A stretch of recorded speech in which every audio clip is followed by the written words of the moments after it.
Bien, continuando un poco con lo que estuvimos hablando hasta el momento, estamos hablando de cosas generales acerca del tema transporte a través de la membrana, ¿sí? Es uno de los temas para el ingreso a kinesiología. Este tema lo van a volver a estudiar y estudiar un montón de veces en el resto de la carrera. Es un tema que van a romperle mucho las pelotas que lo sepan bien, se van a cansar de escucharlo, ¿sí? Pero solamente en el ingreso se lo van a dar, entre comillas, con la calidad como para después ir entendiendo cada vez más. Así que es el momento donde tenemos que prestar más atención a todas estas diferencias básicas en los distintos tipos de procesos de transporte que van a ocurrir a través de la membrana. Hasta las clases anteriores estuvimos hablando de las diferencias básicas que existen entre un transporte pasivo y activo. Hablamos de las diferencias de un transporte pasivo-activo. Hasta el momento venimos hablando principalmente de todo lo que sea transporte pasivo por el momento, ¿sí?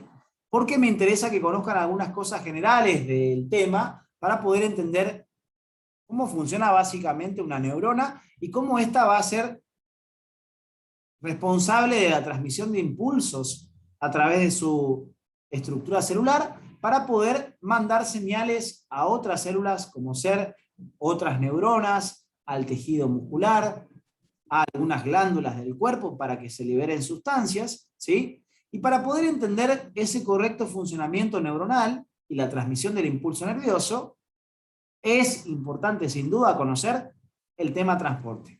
No puedo saber cómo funciona una neurona si no conozco los mecanismos básicos del transporte que van a ocurrir a través de una membrana.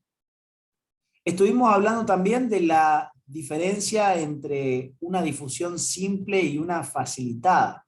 Dentro del transporte pasivo hablamos de estos dos procesos de difusión, en el cual básicamente va a importar las características de la sustancia que yo quiera trasladar, ¿sí?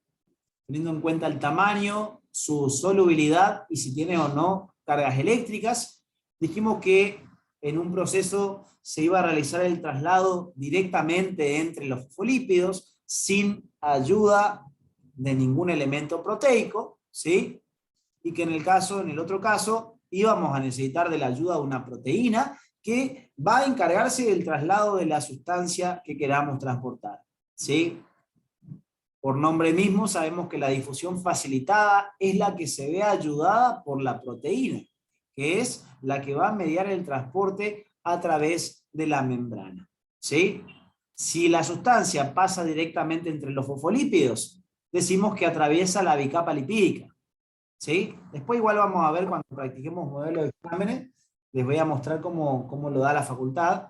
Por ahí se contradicen un poquito entre bicapa lipídica y membrana plasmática. Ellos se encargan de diferenciar esas dos cosas. Como ya les había dicho, consideran a la bicapa lipídica como la estructura solamente formada por fosfolípidos, y membrana plasmática si ya se agrega algún elemento extra. A la hora del examen, les voy a enseñar a algunos modelos de preguntas de lo que se suele dar en la facultad, y ahí es como que se contradice un poquito. Cada uno a su casa. Eso le mandó a la casa. Bueno, ya vamos a ir viendo también más adelante, cuando entendamos más el tema, algunos modelos de preguntas de la facultad y demás, ¿sí? Pero por ahora quiero que se queden con esa diferencia. Si decimos que atraviesa la bicapa lipídica, es porque solamente pasa entre los fosfolípidos sin ayuda de una proteína, y en el caso de que se diga que se atraviesa la membrana plasmática, es porque para ocurrir el transporte necesitamos de una proteína que ayude a que ese traslado ocurra, ¿sí? Habíamos hablado de la diferencia entre una difusión simple y facilitada, hablamos de los ejemplos de difusión simple, sustancias que se trasladan por difusión simple, ¿sí? Entre los cuales más destacados van a estar el agua, el proceso llamado ósmosis, que es la difusión simple del agua, y el transporte de los gases, oxígeno y dióxido de carbono fundamentalmente, que es un transporte que está ocurriendo continuamente en nuestro cuerpo, ¿sí? El oxígeno tiene que ingresar a las células para poder fabricar energía a nivel mitocondrial mediante un proceso llamado respiración aeróbica, que requiere de la presencia de oxígeno, y la mitocondria, como un desecho, libera dióxido de carbono que tiene que salirse de las células, viajar hacia la sangre, y la sangre encargarse de llevar a ese dióxido de carbono hacia los pulmones para después liberar el dióxido de carbono al exterior, ¿sí? Que a su vez va a ser uno de los nutrientes que va a ayudar a las plantas a poder ejecutar su proceso energético, que es la fotosíntesis, ¿sí?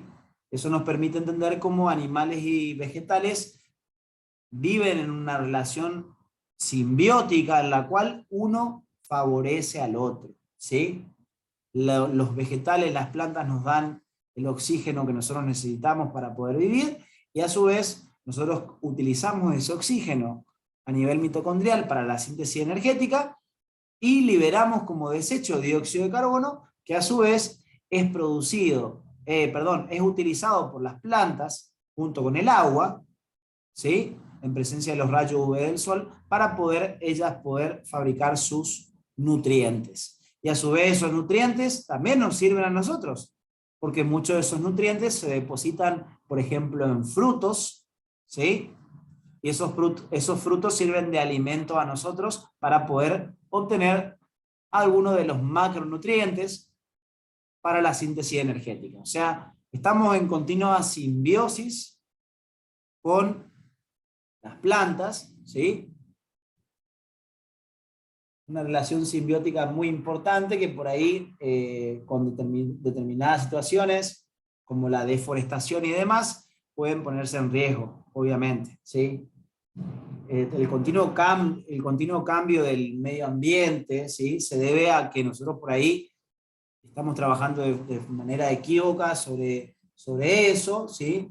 No cuidamos tanto al medio ambiente, algunos insectos que viven en el bosque, por ejemplo, o alejados de la ciudad, cuando se produce la deforestación, esos insectos tienen que buscar un nuevo hogar, entonces de a poco todos esos bichitos que están en otro ambiente, lejanos, que pueden ser portadores de enfermedades, se van trasladando hacia la ciudad, y de esa manera virus que por ahí antes no estaban presentes, empiezan a aparecer nuevos casos de enfermedades nuevas, ¿sí? Casos de enfermedades nuevas que no se sabe de dónde salió, y tiene que ver muchas veces con las cagadas que nos mandamos sobre el medio ambiente, que hacen que los otros seres vivos que también viven en este planeta se trasladen hacia lugares que no estaban acostumbrados a vivir, tienen que buscar un nuevo hogar, y al moverse hacia las ciudades van trayendo consigo enfermedades que a ellos no les afectan, pero que a nosotros sí nos pueden causar daño, ¿sí? Por eso es que continuamente están surgiendo nuevas enfermedades y demás, ¿sí? Se va produciendo continuamente cambio en nuestro cuerpo, mucho tiempo con el tema de las enfermedades infecciosas, la gente se moría mucho más joven, entonces lo que aparece, lo que nosotros conocemos como enfermedades de la edad, ejemplo, hipertensión, diabetes, problemas de corazón, un montón de cosas que antes no habían porque la gente se moría joven, ahora con el alargamiento de la vida van apareciendo, y eso va originando nuevas enfermedades que antes no se conocían, ¿sí? Bien, pero no me voy a ir mucho de más de ese tema. Estamos en la parte de los transportes, ¿sí? Hablamos de la difusión simple, ahí les comentaba más o menos con el oxígeno y dióxido de carbono. Tienen que saber los ejemplos de sustancias que se transportan por cada uno de estos mecanismos de transporte, ¿sí? Hablamos de la difusión facilitada hasta la clase pasada, y estábamos hablando de ciertas diferencias entre canales iónicos y permeasas, ¿sí? Como por ejemplo, habíamos dicho que los canales iónicos solamente transportaban iones, mientras que las permeasas podían, si eran las permeasas pasivas, transportan generalmente sustancias sin carga, pero también dijimos que en nuestra clasificación del transporte habían permeasas pasivas, que estas son las que realizan transporte de sustancias generalmente sin carga, pero también existían permeasas activas que pueden trasladar sustancias con y sin carga, ¿sí? Dependiendo del tipo de permeasa, el tipo de sustancia que se va a trasladar.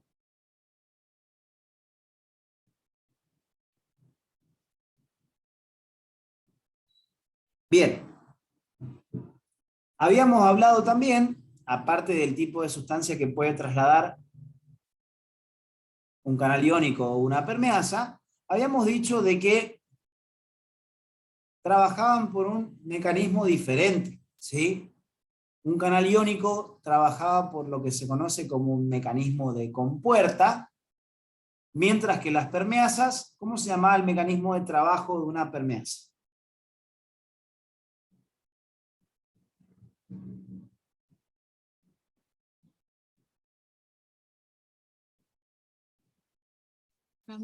Cambio conformacional.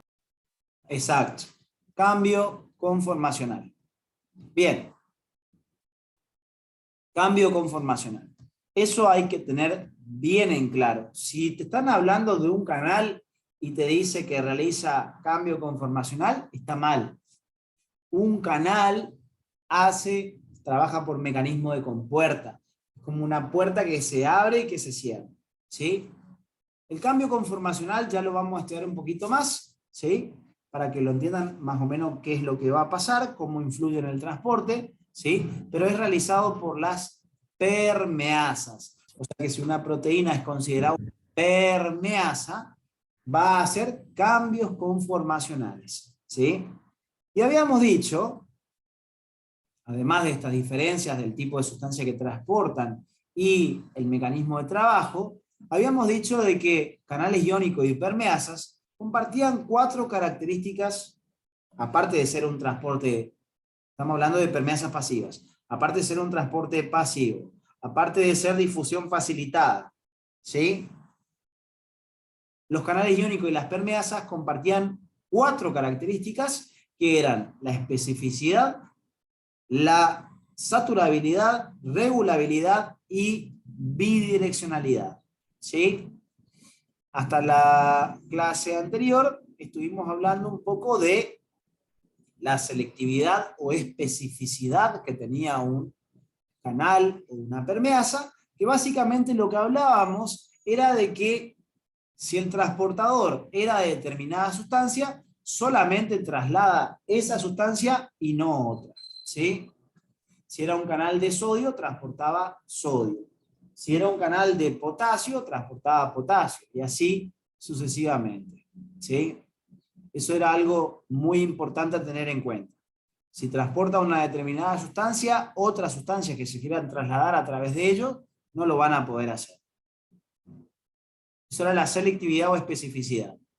Cuando hablábamos de la saturabilidad, hacíamos referencia a que un transportador podía aumentar su velocidad, ¿sí?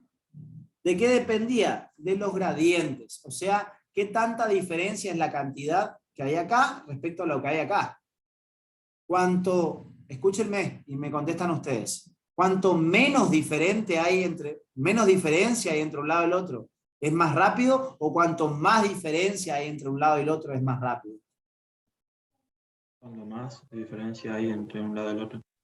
Cuanto más diferencia hay entre un lado y el otro, el traslado ocurre de una manera más rápida. A mayor diferencia, mayor velocidad. O sea que son directamente proporcionales, ¿sí?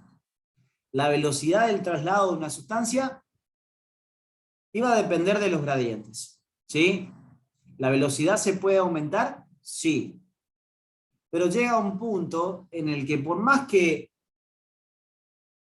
tenga mucha diferencia entre un lado y el otro de la membrana, llegaba un punto en que por más que yo le intente subir más la velocidad, el transportador alcanza su velocidad máxima.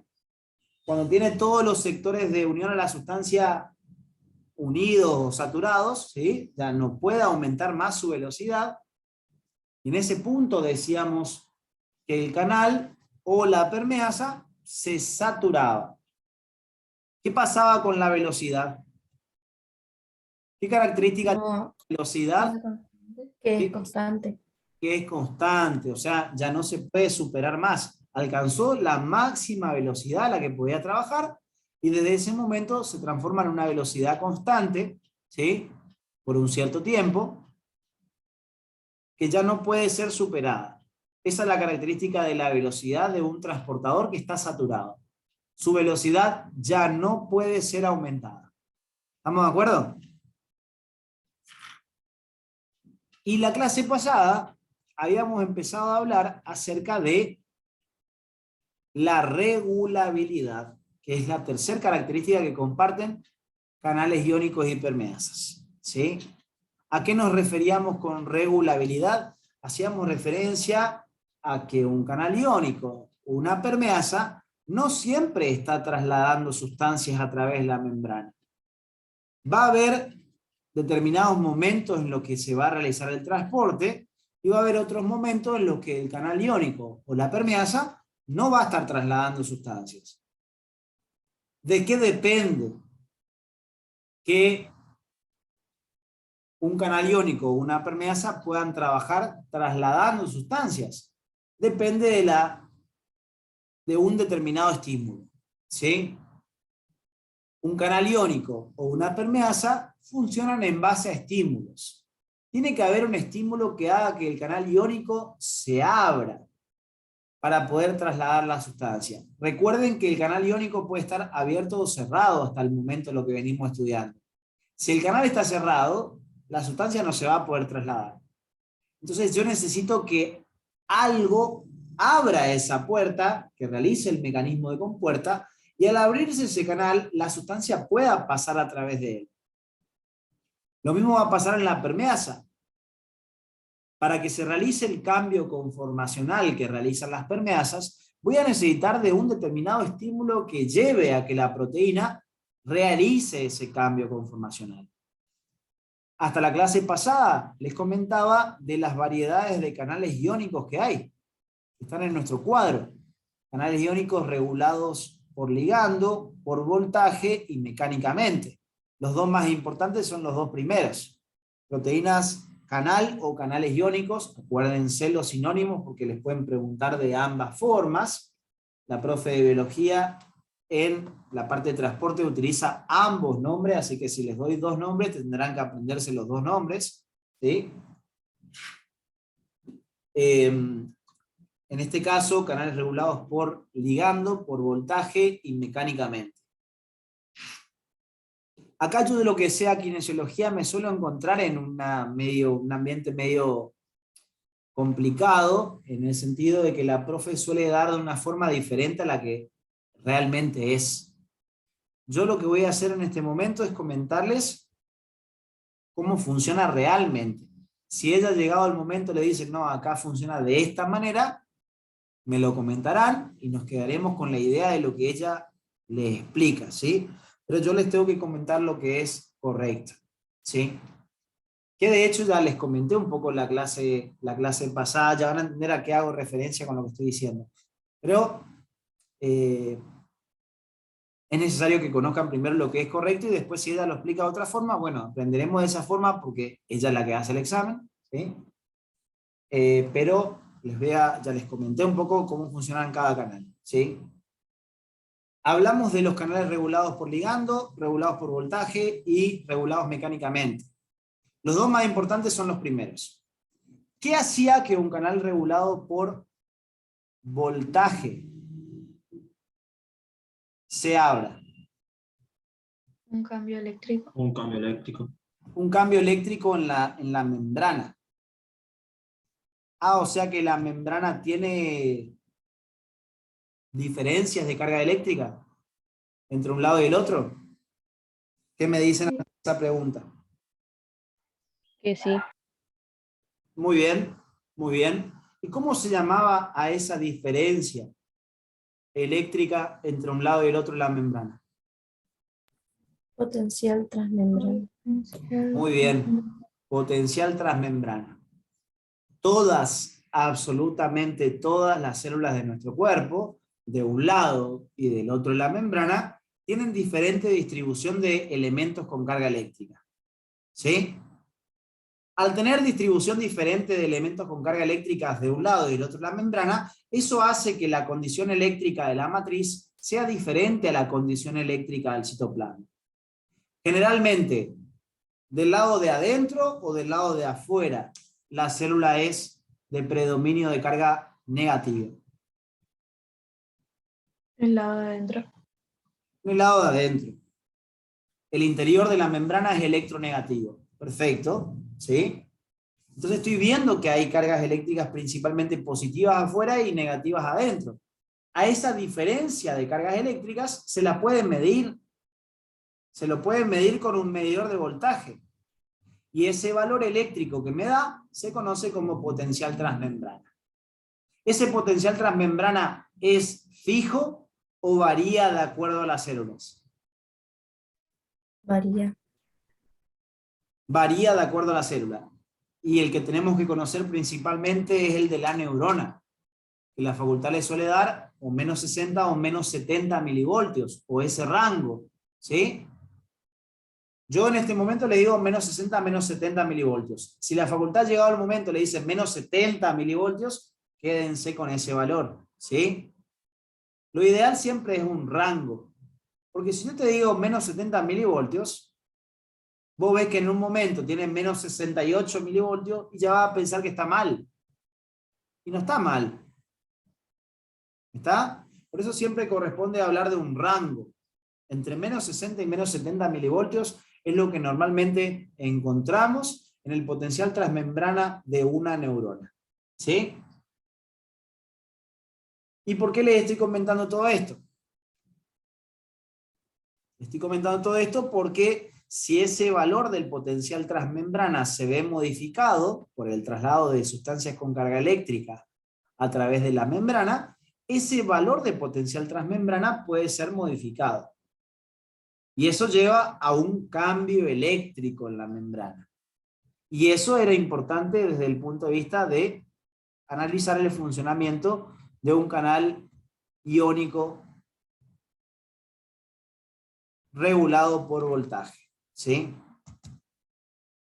Bien, acá veíamos la diferencia de carga eléctrica. Si este es el lado negativo es porque es el lado de adentro. Este el lado positivo es el que está del lado afuera. ¿Sí?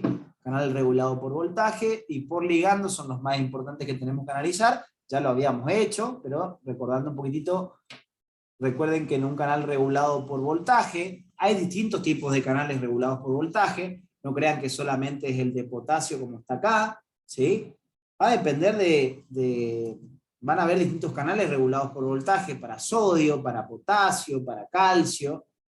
No crean que el que solamente les doy yo es el único que existe. Hay un montón de canales de acuerdo a la sustancia que yo quiera trasladar, ¿sí? Lo mismo pasa para los regulados por ligando, ¿sí? Van a haber algunos que vamos a estudiar más, pero no quiere decir que no hayan otros para otras sustancias. En este caso, sabemos que el potasio es un ion que predomina en el lado intracelular. Entonces le está mostrando un regulado por voltaje de potasio. Un cambio eléctrico en la membrana, yo le había representado acá como que se invertían las cargas. No es necesario que se inviertan las cargas eléctricas para que se abra el canal. Es solamente para hacer un poquito más notorio el cambio eléctrico que se efectúa en la membrana. Pero tranquilamente puede quedar del lado de adentro electronegativo, como es normal, pero en vez de tener menos 60, menos 70 milivoltios, pasar a tener otro valor. Ejemplo, menos 30, menos 40 milivoltios. Ya que yo cambie el valor del rango normal, ya me implica que hay un cambio eléctrico. Y esos cambios eléctricos pueden llevar a que justamente el canal regulado por voltaje se abra, y al abrirse, si es un canal, mediante un mecanismo de compuerta, ¿sí? Al abrirse el canal, la sustancia en cuestión se empieza a trasladar a través de ese canal. Entonces podemos ver que el canal no estaba en todo momento abierto. Tuvo que haber un cambio eléctrico que lleve a que ese canal se abra, y cuando se abre recién, empieza a trasladarse la sustancia en cuestión que estemos hablando. ¿Sí? ¿Todos me siguen hasta acá?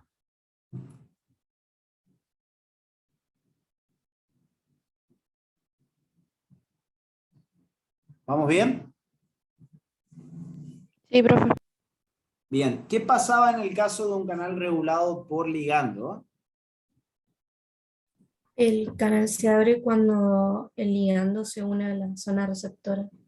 Claro, en este caso, cuando tenemos un canal regulado por ligando, ¿sí? En el canal va a haber, recuerden que estas son proteínas, ¿sí? Estas son proteínas, las que realizan el transporte. ¿Qué tipo de proteínas tenían que ser las que realizan transporte? ¿Transmembrana de qué? De multipaso. Transmembrana de multipaso, perfecto, ¿sí? Bien, si es un canal regulado por ligando, va a tener que tener una zona de la proteína que se denomina zona receptora. Esa zona receptora justamente sirve para que en ese lugar se le una al canal una molécula denominada ligando.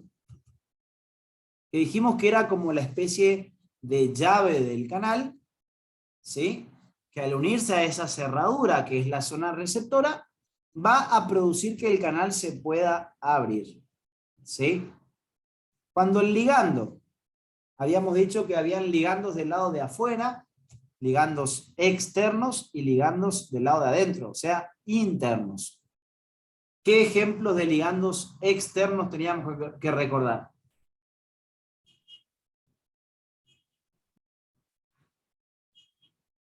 Neurotransmisores. Neurotransmisores Y hormonas.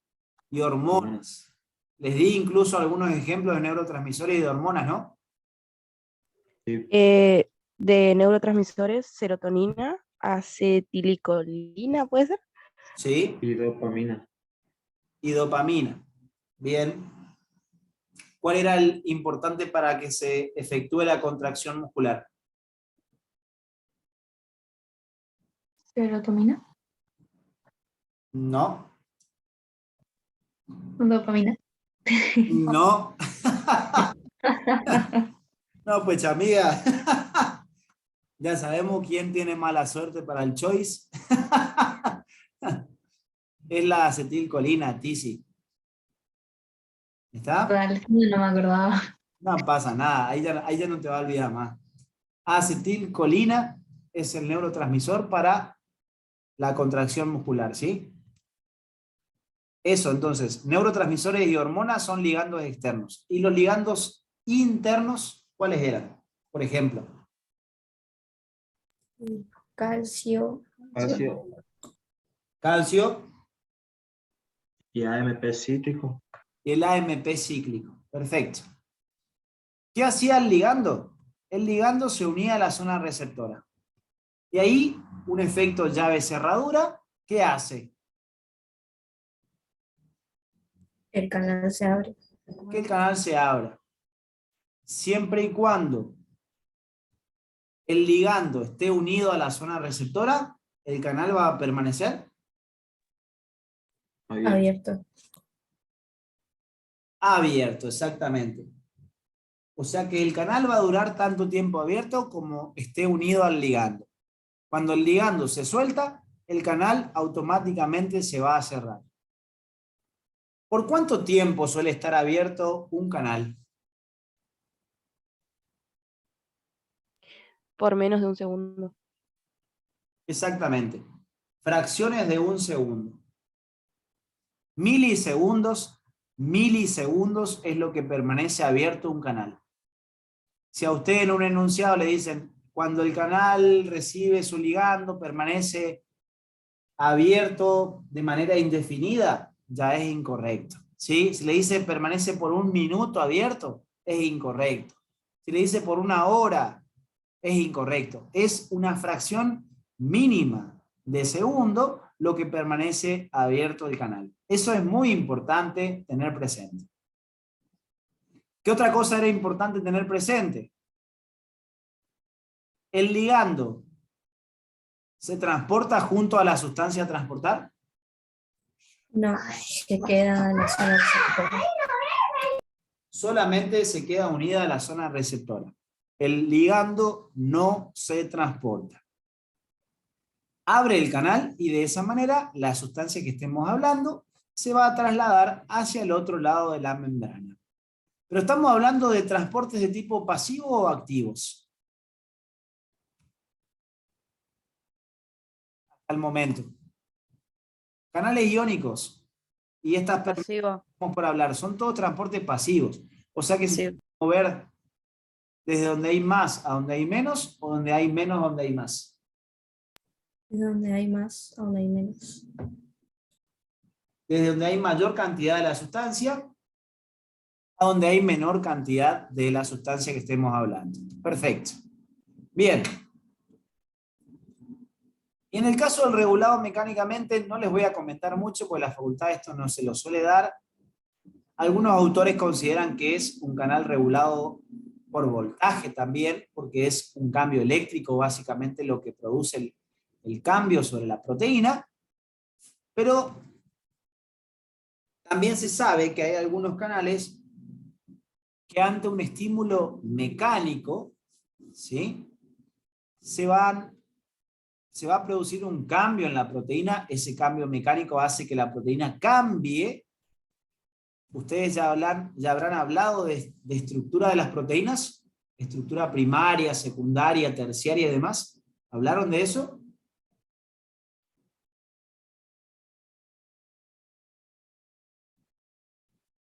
La parte de química, ¿les hablaron de estructura primaria, secundaria y terciaria de las proteínas? ¿Y cuaternaria? No, profe. ¿No? No todavía. No todavía. Bueno, ¿vieron que la proteína se fabricaba como una cadena de aminoácidos? Sí. Al comienzo la cadena de aminoácidos es una cadena lineal, pero esa cadena lineal se empieza a acomodar en el espacio, empieza a tomar una forma tridimensional, ¿sí? Cuando la proteína pasa de ser lineal a tener una estructura tridimensional, ¿sí? Eso reacomoda a los aminoácidos en el espacio. Para pasar de una estructura primaria a una secundaria en una proteína, se tienen que producir reacomodaciones en el espacio de los aminoácidos que tiene esa proteína. Al reacomodarse en el espacio, la proteína, los aminoácidos de esta proteína, van a hacer que la proteína cambie su estructura. Este sector que ustedes ven que está tapando la zona del canal no permite que se realice el transporte hasta ese momento. Pero cuando la proteína empieza a modificar la ubicación de sus aminoácidos en el espacio, va a causar que ese sector que estaba impidiendo que el transporte ocurra, se corra de ese lugar. Al acomodarse los aminoácidos en el espacio, ¿sí? Ese sector que tapaba se mueve de su lugar. Y de esa manera, deja de tapar, como diríamos, la zona de la boca del canal, el sector por el cual se va a trasladar la sustancia, y al moverse ese sector, permite que la sustancia pueda trasladarse de un lado al otro de la membrana. ¿Sí? Bien. Buena la pregunta que me haces, Naomi. Un ligando, una vez que se suelte del canal, le pueden pasar dos cosas. ¿Sí? Le pueden pasar dos cosas. O que se almacene nuevamente en una célula para volver a ser usado en otro momento. ¿Sí? O puede ser destruido. Un ligando, una vez que actúa sobre un canal, puede ser realmacenado o ser destruido. ¿Vamos hasta acá? Ya vamos a ver con ejemplos todo eso. ¿Sí? ¿Me siguen con los tipos de canales? El regulado mecánicamente es muy poco y nada. ¿Sí? Si la facultad les llega a comentar algo más, después me lo dicen, pero no suele ser algo que se tome en el examen. ¿sí? Sí me interesa que conozcan esto, los regulados por voltaje y el regulado por ligando. Lo que les resaltaba, chicos, ¿qué es lo que hace que el canal funcione? En el regulado por voltaje, lo que permite que el canal se abra es un cambio eléctrico en la membrana, un cambio del potencial transmembrana. Y en un canal regulado por ligando, lo que hace que el canal se abra es la unión del ligando. Obviamente que si no tengo la sustancia a transportar, no tiene sentido que un canal se abra. O sea que en todo canal siempre es importante que esté presente la sustancia a transportar, y en el caso de ser un canal regulado por ligando, también es importante la presencia del ligando. Puedo tener las cosas para meter al interior de la célula o sacarlas de la célula, pero si no tengo la llave para abrir el canal, el traslado no va a poder realizarse. ¿Estamos de acuerdo? ¿Sí? Bien. Hasta este momento, entonces, de lo que estuvimos hablando, incluso hasta la clase pasada un poco, es de cómo funcionan estos canales, ¿sí? De cómo funcionan estos canales, los distintos tipos de canales que existen en la membrana. Recuerden que en nuestro cuadro, los canales iónicos siempre corresponden a la difusión facilitada y por ende son transporte pasivo. Un canal iónico siempre es pasivo. O sea que un canal iónico siempre va a mover sustancias de donde hay más a donde hay menos. ¿Sí? Un canal iónico siempre es pasivo. Pero las permeasas podían ser de dos tipos, dijimos. Permeasas pasivas y permeasas activas. ¿Sí? En las permeasas pasivas, como todo transporte pasivo, se va a mover a la sustancia de donde hay más a donde hay menos. Pero si hablamos de una permeasa activa, va a mover a una de las sustancias de donde hay menos a donde hay más, como un transporte activo, como ocurre con un transporte activo. Por eso es fundamental entender las características básicas de un transporte antes de empezar a hablar más fino. ¿Sí? Bien. Entonces vamos a empezar a hablar un poco más acerca de, ahora que conocemos la forma en que funciona un canal iónico, ¿sí? El mecanismo de regulación, lo que hace que se abra como una compuerta, eso es lo que conocimos recién, que puede ser el cambio de voltaje o la unión del ligando, ¿sí? Ahora vamos a pasar a hablar de la permeasa, ¿sí? La proteína transportadora o permeasa, y cómo funciona. Habíamos dicho, hasta el momento lo que conocemos, es que estamos hablando de qué característica de estas cuatro, de canales iónicos y permeasa. ¿De cuál característica estamos hablando? Estamos hablando de cómo se abre y cómo funciona. De la regulabilidad. Regulabilidad, exactamente. Estamos hablando del estímulo que hace que un canal iónico o una permeasa trabajen. Ya hablamos de los estímulos para un canal iónico regulado por ligando y por voltaje. Ahora lo que vamos a hacer es hablar del estímulo que necesito para el funcionamiento de una permeasa. Estamos hablando de permeasas pasivas. Corresponde a lo que se conoce como permeasas uniporte, ¿sí? O uniporte, también llamadas. Las permeasas pasivas, el ejemplo que tienen que conocer, son las permeasas uniporte, ¿sí? O uniporte, ¿sí? Bien. ¿Qué ejemplo de permeasa uniport o uniporte conocemos? Hay una familia de proteínas que son llamadas GLUT, ¿sí? Esto es algo muy importante que ustedes sepan. Las permeasas GLUT son uniport y por ende son difusión facilitada y por ende son transporte pasivo. ¿Sí? Las permeasas GLUT son una gran familia de proteínas que se van a encargar fundamentalmente del transporte de glucosa. Eso es algo muy importante. ¿Sí? Las permeasas Uniport de la familia GLUT son proteínas que se encargan fundamentalmente del transporte de glucosa.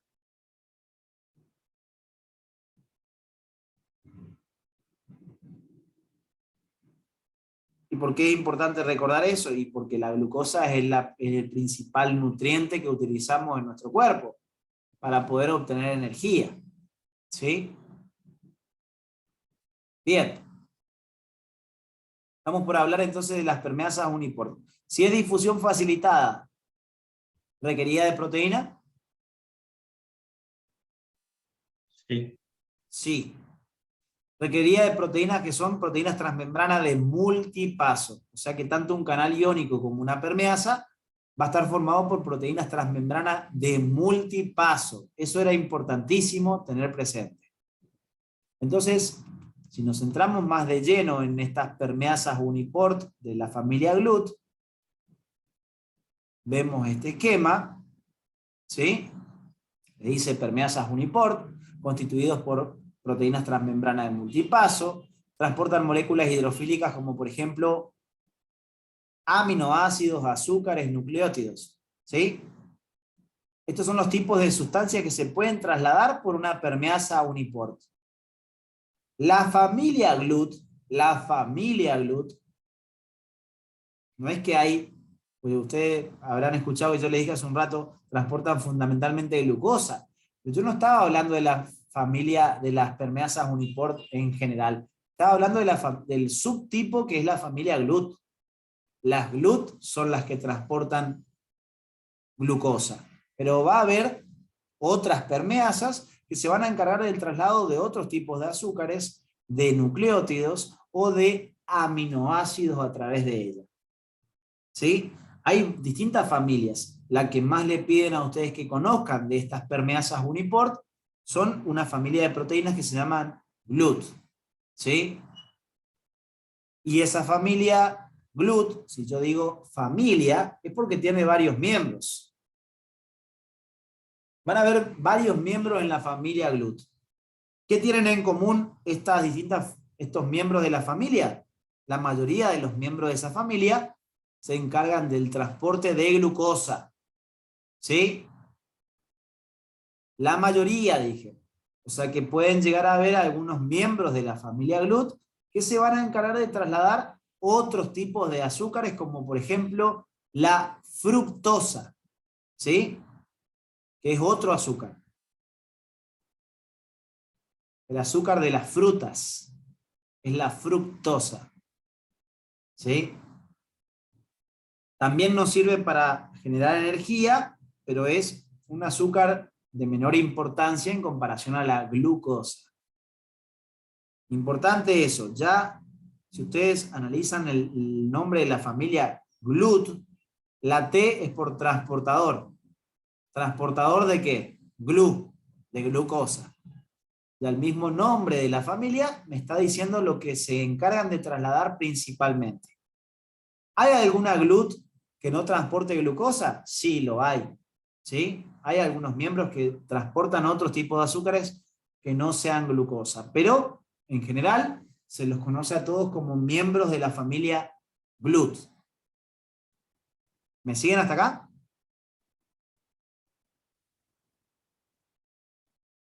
Bien, y vamos a tratar de entender cómo ocurre esto del cambio conformacional y qué es lo que produce que una permeasa pueda trasladar sustancias a través de ella. En los canales iónicos dijimos que lo que necesitábamos para trasladar la sustancia era un cambio eléctrico o la unión de un ligando. Ahora vamos a ver qué hace que una permeasa trabaje. Bien. Poseen 4 características similares a los canales, le dice, de las permeasas uniport: específica, bidireccional, saturable y regulable. La que a nosotros nos interesa en este momento hablar es de la regulabilidad. ¿Sí? ¿Qué es lo que hace que la permeasa trabaje y pueda trasladar las sustancias?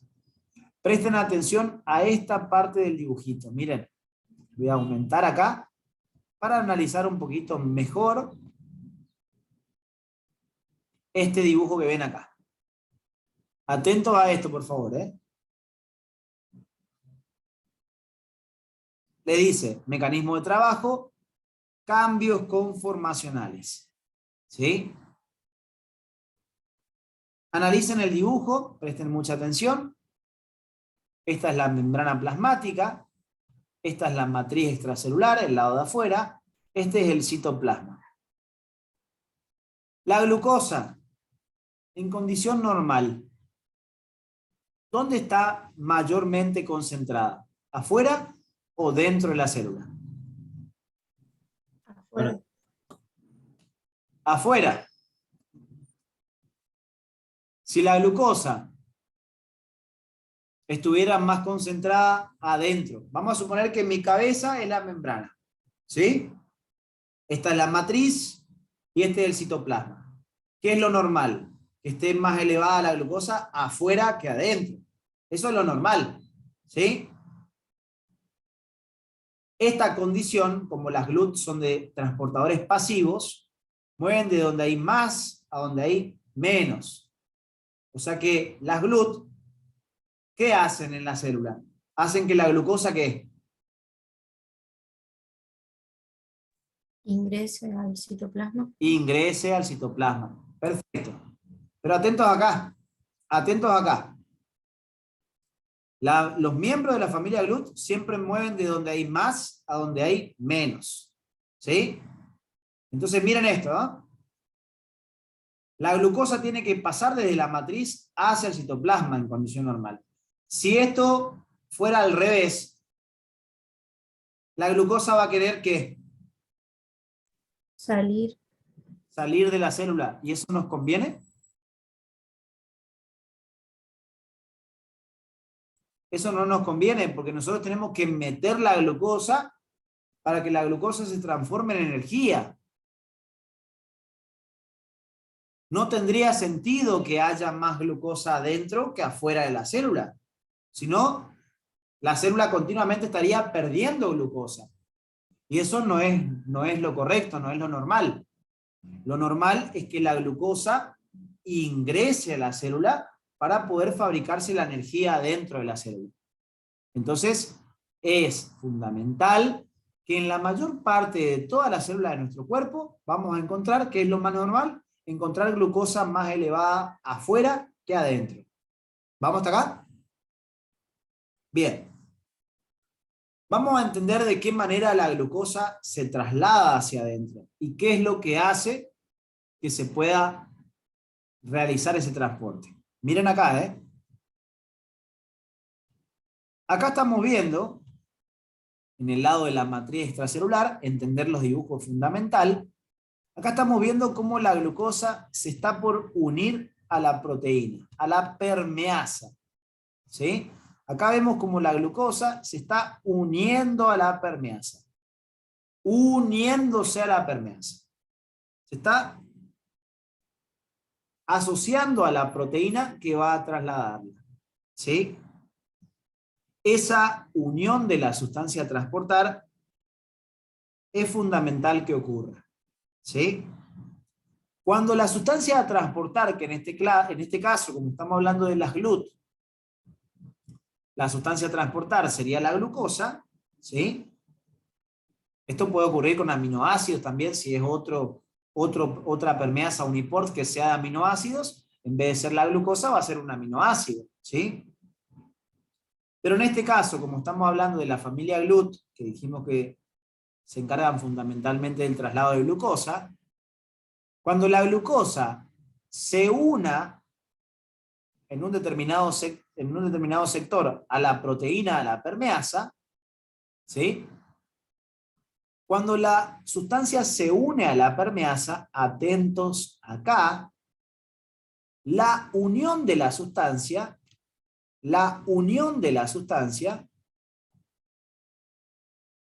constituye un estímulo. La unión de la sustancia constituye un estímulo. ¿Sí? Y presten atención a lo que ocurre en el dibujo. Imagínenselo a esto en movimiento, ¿sí? Cuando la sustancia se una a la proteína, a la permeasa en este caso, esa unión de la sustancia constituye un estímulo. ¿Qué causa ese estímulo? Que es la unión de la sustancia. ¿Sí? ¿Qué causa esa unión de la sustancia a la proteína? Esto va a causar que la proteína realice el cambio conformacional. ¿Sí? Como pueden notar, de diferente entre este dibujo y este otro, en este lugar, en este dibujo, el sector de unión a la sustancia, que es la glucosa, estaba mirando hacia el lado de la matriz extracelular. El sector de unión estaba mirando hacia la matriz extracelular. Pero cuando realiza el cambio conformacional, la proteína, el sector de unión a la glucosa, ¿hacia dónde está mirando ahora? Hacia adentro. Hacia adentro, hacia el citoplasma. Entonces, para poder trasladar la glucosa hacia adentro, es necesario que ocurra ese cambio conformacional. ¿Y qué fue lo que cambió, lo que produjo el cambio conformacional? El estímulo de la unión de la sustancia a la permeasa. Exactamente. La unión de la sustancia a la permeasa es lo que desencadena el cambio conformacional. Entonces, ahora que se realizó el cambio conformacional, el sector de unión a la glucosa queda mirando hacia el citoplasma y de esta manera la glucosa se suelta de la proteína y se traslada hacia el interior del citoplasma. Pero ojo acá, porque acá la unión constituía un estímulo. Pero acá, cuando la glucosa se suelta de la permeasa, también va a ser un estímulo. Va a volver a realizarse un cambio conformacional. Es como que tuviera dos estadios o formas funcionales. En este estadio funcional, lo podemos llamar estadio 1 si quieren, el sector de unión a la sustancia estaba mirando hacia afuera. Pero cuando la sustancia se le une, se produce el cambio de estadio 1 a estadio 2, que es el dibujo que está a la derecha. Se produce el cambio conformacional que pasa del estadio 1 al estadio 2, por ponerle un número a los estadios, 1 y 2. ¿Sí? En este nuevo estadio, el sector de unión a la sustancia mira hacia el lado opuesto a la membrana, o sea, hacia el citoplasma. Entonces eso permite que la glucosa se suelte, trasladándose hacia el citoplasma. Pero cuando la glucosa se suelta, se vuelve a producir un cambio conformacional. ¿Qué hace? Hace que la permeasa vuelva a estar como al comienzo, o sea, con su sector de unión a la glucosa mirando nuevamente hacia afuera. Es como que hiciera esto, miren. Está la permeasa acá, mirando hacia la matriz, viene la sustancia y se le une. Cuando la sustancia viene y se le une, genera el estímulo que hace que la proteína cambie su conformación. Y al cambiar la conformación, la unión a la sustancia está mirando hacia el citoplasma ahora.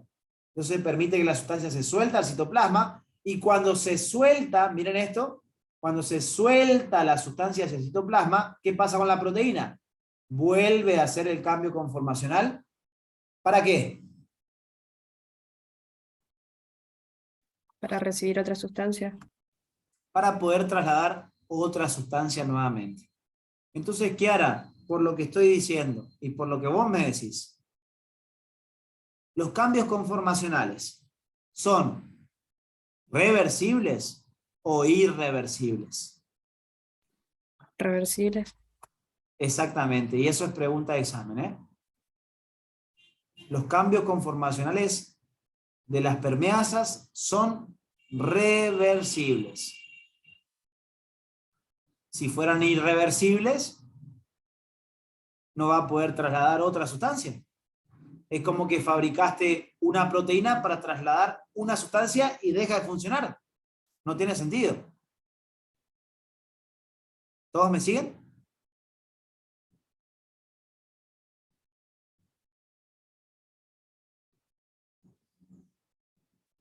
Hace un rato y en la clase pasada habíamos dicho entonces que los canales iónicos y las permeasas funcionaban en base a estímulos. Los estímulos que hacen que un canal iónico trabaje puede ser o un cambio de voltaje o la unión al ligando. ¿Sí o no? ¿Cuál es el estímulo que va a ser el responsable del funcionamiento de las permeasas?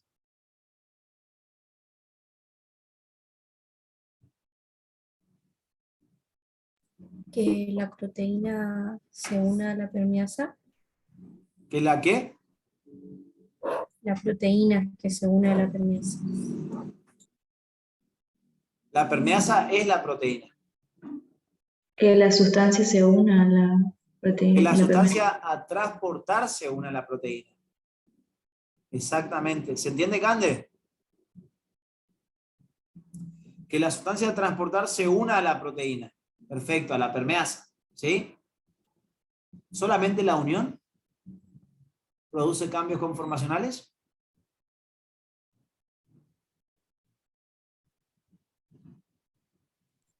La unión y la liberación.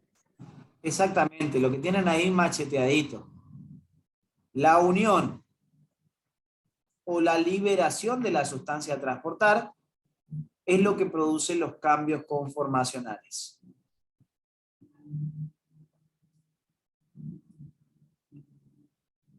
La unión o la liberación de la sustancia a transportar es la que va a producir los cambios conformacionales de las permeasas.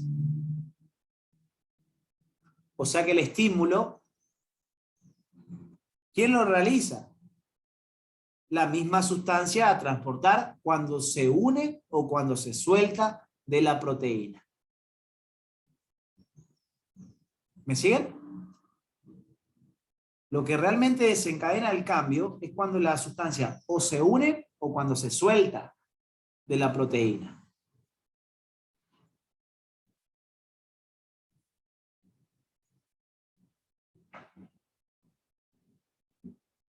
¿Alguna pregunta que quieran hacer de esto?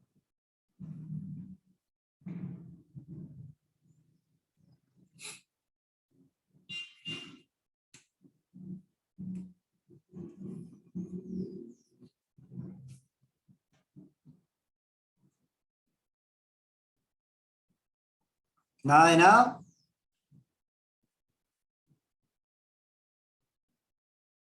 ¿Vamos bien?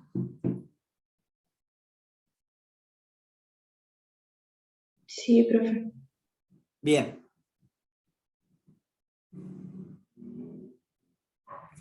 Ya hablamos del estímulo para que una permeasa cambie su conformación, ¿sí? O la unión o la liberación de la sustancia que está trasladada, ¿sí? Sabemos que los cambios son reversibles. Lo mismo pasa para un canal. Que un canal esté abierto y después que un canal esté cerrado, pasa a estar abierto, se vuelve a cerrar, en otro momento se va a volver a abrir, en otro momento se va a volver a cerrar. No es que se cerró y listo, no funciona más. No. Cuando vuelva a haber el estímulo necesario, el canal se puede volver a abrir o la permeasa va a volver a cambiar de conformación las veces que necesite. ¿Sí? No son irreversibles los cambios, lo contrario, son cambios reversibles. Bien. Por lo que vimos hasta acá, podemos, a partir de este punto, diferenciar otra cosa entre canales iónicos y permeasas. En el canal iónico, en algún momento les dije que el ion se une a la proteína, al canal.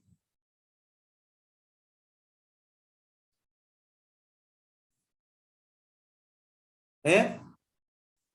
No. No, dijimos que el canal o se abría o se cerraba y que cuando se abría la sustancia pasaba a través de él. Pero en ningún momento les dije viene el ion y se le une a la proteína ni nada por el estilo.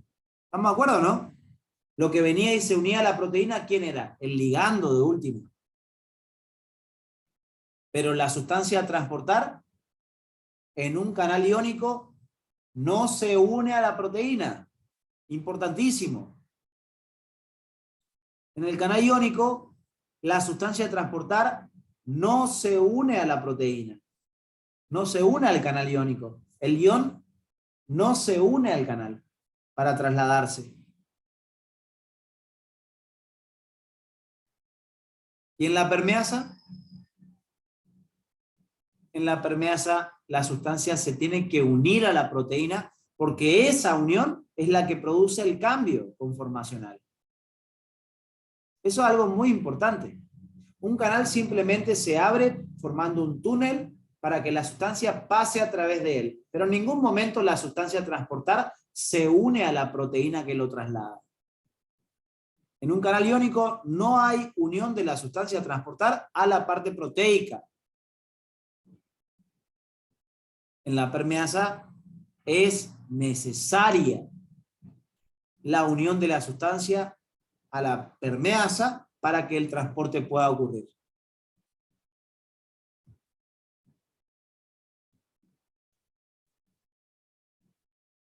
¿Van cazando la idea?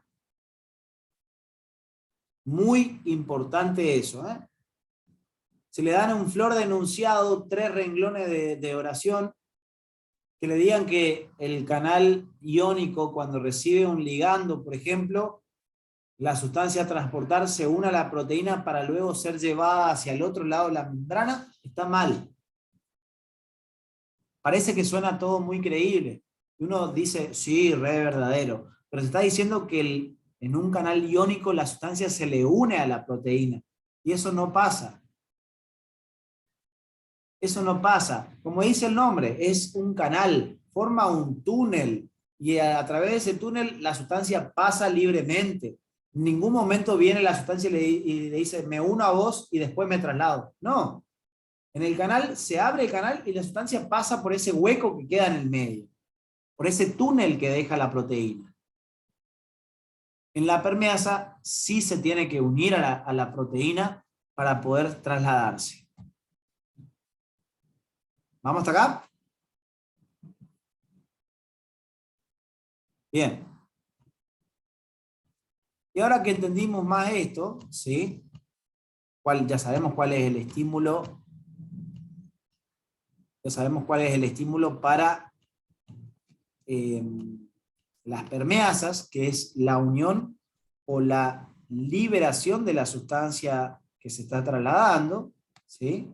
Eso es lo que produce los cambios conformacionales que son reversibles, ¿sí? Bien. Ahora que ya entendimos cómo, de qué forma decimos que es regulable una permeasa, porque lo que hace que traslade básicamente, lo que hace que produzca el cambio conformacional es que la sustancia se le una o que se suelte de ella, ¿sí? Esa es la forma en que trabaja una permeasa.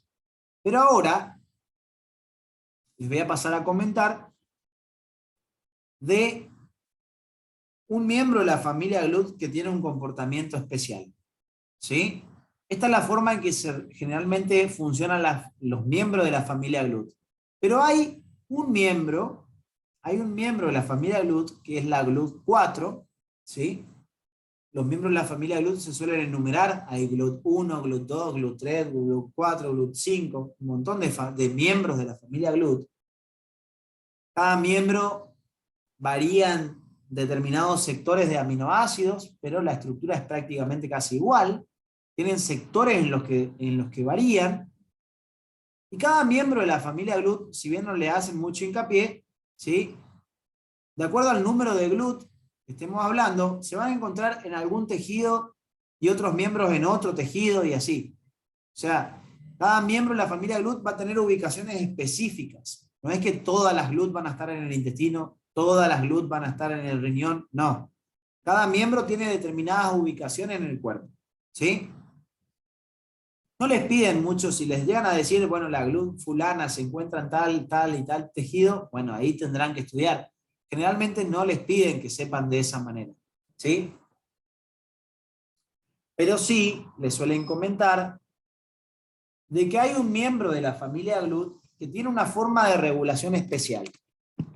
¿A qué me refiero con una regulación especial? A que no le alcanza solamente la unión de la sustancia para que se realice el cambio conformacional, sino que hay un proceso más complejo para que todo esto ocurra. Además de la misma sustancia que tiene que unirse para que la proteína haga el cambio conformacional, antes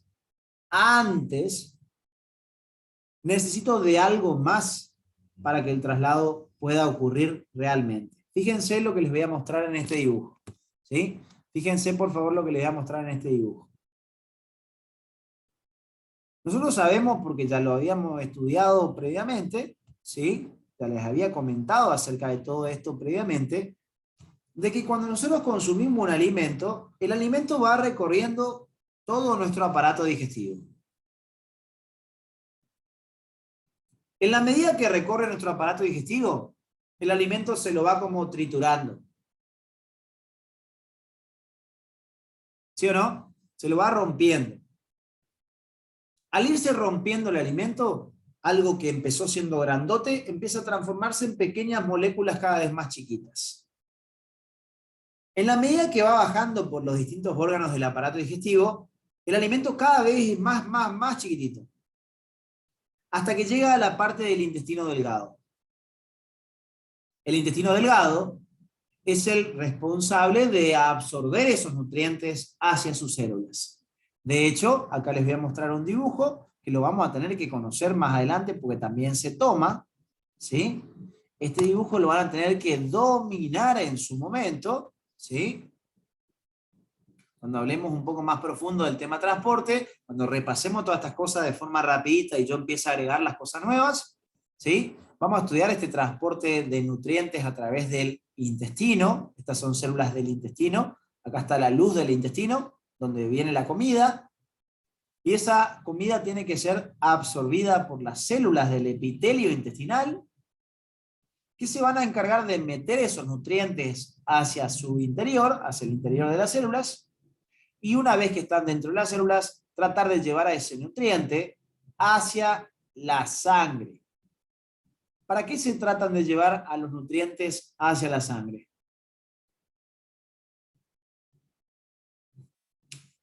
¿Con qué objetivo?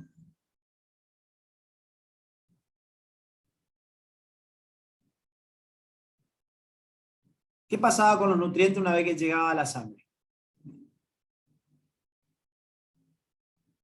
¿De qué se encarga la sangre? De distribuirlos por todo el cuerpo. Claro, exactamente. Vos comés, se va rompiendo el alimento, llega al intestino, el intestino lo absorbe, y una vez que lo absorbe, lo manda a la sangre. Lo manda a la sangre, y la sangre es como un colectivo que recorre todo el cuerpo.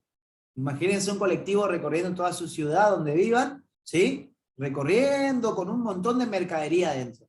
Todos esos nutrientes se absorben en el intestino, se los manda a la sangre.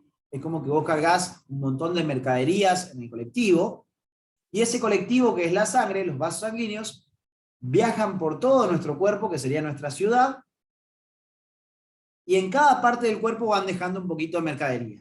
Van metiendo los nutrientes a todas las células del cuerpo. ¿Me siguen? Bien. El tema es, ¿qué pasa cuando la sangre se carga de esos nutrientes? Atentos acá. Nuestro principal combustible, esto lo vamos a hablar después, es para que vean cómo la glucosa ingresa a las células intestinales y cómo desde la célula intestinal va hasta la sangre. Tenemos que llevar, dijimos ya en otras clases, que el oxígeno y los nutrientes se utilizan para fabricar energía en nuestras células.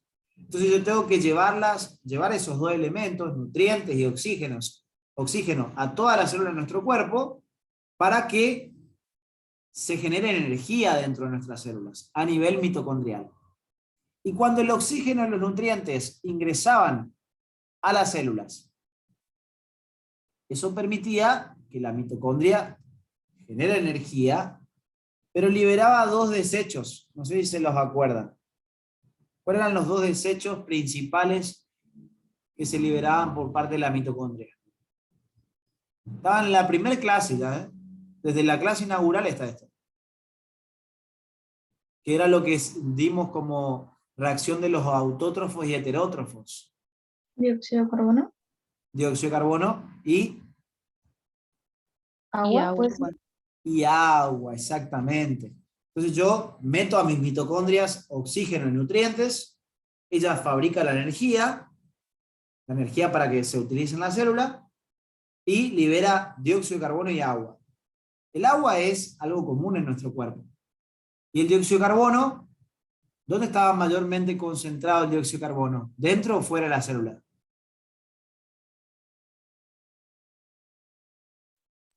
Fuera. ¿Segura? Miren.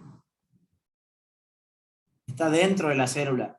Esto es fundamental que lo sepan bien, ¿eh? Si no, no pueden analizar nada del transporte. Dióxido de carbono predomina adentro. ¿Tiene sentido? Y sí, porque la mitocondria va a estar produciendo continuamente dióxido de carbono. Entonces, es lógico que esté elevado mayormente dentro de la célula que afuera.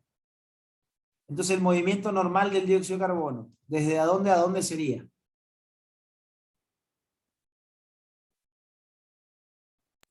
Desde adentro hacia afuera. Desde adentro hacia afuera de la célula.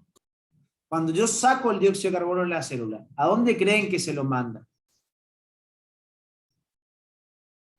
Para que se lo lleve al pulmón, para que se elimine al exterior de nuestro cuerpo. ¿Quién? ¿Quién lleva ese dióxido de carbono de toda la célula de nuestro cuerpo hasta el pulmón? ¿La sangre? Nuevamente la sangre, exactamente. Así como la sangre lleva el oxígeno hacia las células, para que genere energía, de la célula sale el dióxido de carbono que va a la sangre, y la sangre lo lleva hasta el pulmón para que nosotros eliminemos al exterior. ¿Me siguen en esto, no? Sí, profe. ¿Se entiende bien el ciclo? Porque es fundamental entender eso. Bien. ¿Y el oxígeno y el dióxido de carbono? Sabemos que se mueven de donde hay más a donde hay menos, pero ¿se mueven por difusión simple o facilitada?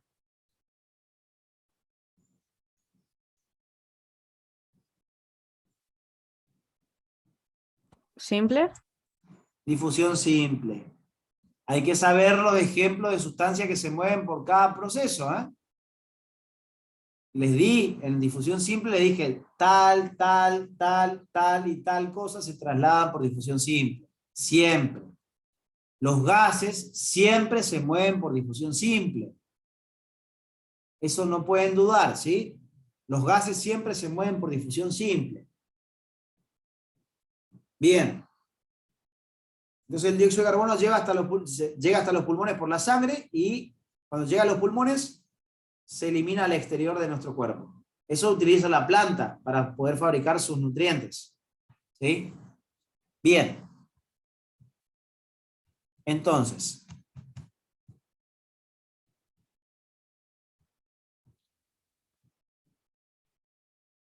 cuando nosotros comemos el alimento, entonces se absorbe en el intestino lo manda hacia la sangre, y la sangre la tiene que distribuir por todo el cuerpo. ¿Sí? Sabemos, porque ahí deben conocer a alguna persona que tenga problemas de azúcar, como les solemos decir, ¿sí? Hay una enfermedad que se caracteriza justamente por una alteración en la cantidad de azúcar en nuestro cuerpo, en la sangre, que es la diabetes, ¿sí? Relacionado con esa diabetes, si bien existe distintos tipos de diabetes, ¿sí?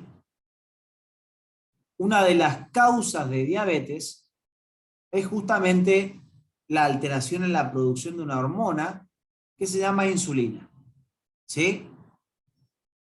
En una persona diabética, una de las posibilidades de que se manifieste esa enfermedad es porque o se fabrica menor cantidad de la necesaria de insulina o directamente esa persona no fabrica insulina.